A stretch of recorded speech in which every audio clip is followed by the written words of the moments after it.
Bonjour, Benjamin Lacombe, auteur-illustrateur. Sébastien Pérez, auteur.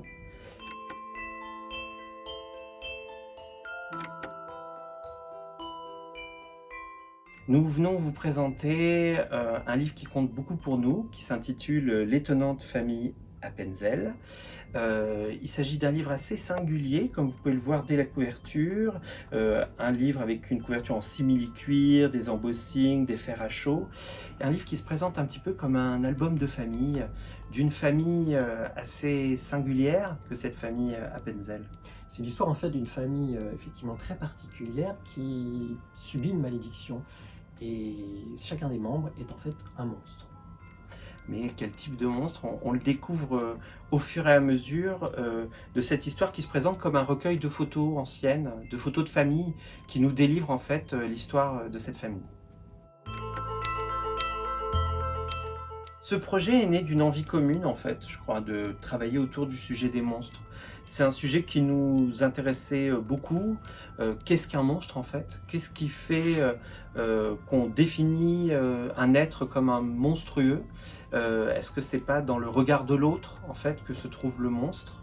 Et finalement cette famille extraordinaire n'est pas si monstrueuse que cela, et bien au contraire.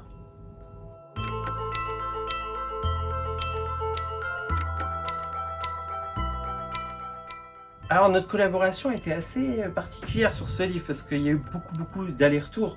En fait, ça paraît très simple quand on découvre un album de famille avec des photos, mais en fait, quand toute cette famille est fictive, que toute cette généalogie est fictive, eh ben, il faut créer le destin de chacun, leurs âges. Et souvent, quand moi je devais dessiner une scène, je devais redemander à Sébastien, mais il a quel âge tel personnage?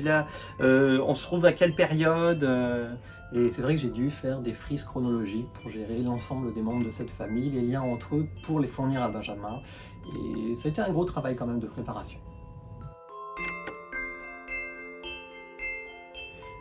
Alors l'étonnante famille Appenzell traite d'un sujet qui est celui de la monstruosité. La monstruosité qui n'est pas forcément celle que l'on croit, qui n'est pas forcément le physique, mais plus l'attitude que l'on peut avoir. En tout cas, c'est ce qu'on comprend au fur et à mesure du livre.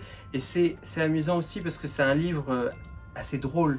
Parce que du fait de leur apparence, on va les traiter d'une certaine façon et ils sont tout à fait différents en fait de ce qu'ils projettent physiquement. Donc il y a des moments vraiment assez drôles en fait dans ce livre et dans le destin de cette famille Appenzell.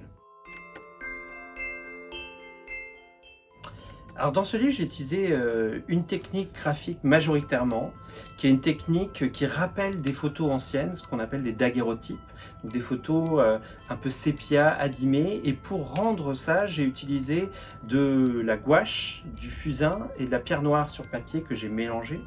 J'ai aussi parfois un peu abîmé l'image comme une photo pourrait être rayée, donc j'ai utilisé du cutter, j'ai gratté et j'ai aussi utilisé deux autres techniques dans le livre. À certains moments, on voit des portraits, donc ceux-là ont été réalisés à la gouache et à l'huile sur papier, et même à d'autres moments, on voit comme des publicités anciennes. Donc là, c'était de l'encre, de l'aquarelle. Donc il y a une certaine variété de techniques pour cet album qui doit être un petit peu comme un facsimilé d'un album de famille ancien.